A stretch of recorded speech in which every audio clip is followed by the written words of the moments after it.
Assalamu alaikum everyone. Hey, what's up guys? Take my salam. This is Mohammed. Welcome to my new another video. তো দেখেন প্রবাসে কতটা কষ্ট করা লাগে, ঠিক আছে? যে কত চিপার মধ্যে কাজ করা লাগে, হ্যাঁ, এটা হইতেছে কোরআনের মাঝে। তো আলহামদুলিল্লাহ কষ্ট হলো আল্লাহ তাআলার পবিত্র শহর মক্কা শহরে,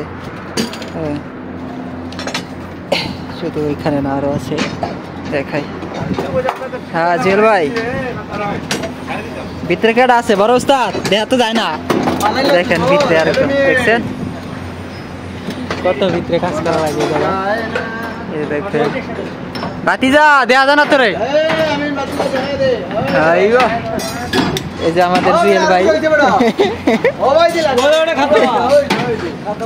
এই যে আনোয়ার ভাই, হ্যাঁ, এই হইতেছে অবস্থা। আরেকটা ভাই কাজ করতেছে, এই যে থেকে পুরাটা দেখাই। এটা হইতেছে কোরআনের উপরে আর কি। আলহামদুলিল্লাহ আল্লাহ তাআলার পবিত্র শহর মক্কা শহরে আছি। এখান থেকে পবিত্র মসজিদ আল হারাম বেশি একটা দূরে না। এই হইতেছে অবস্থা। আজকের ভিডিও পর্যন্তই। সবাই ভালো থাকবেন, সুস্থ থাকবেন। আবার দেখা হবে নতুন কোনো ভিডিওতে। আসসালামু আলাইকুম, আল্লাহ হাফেজ।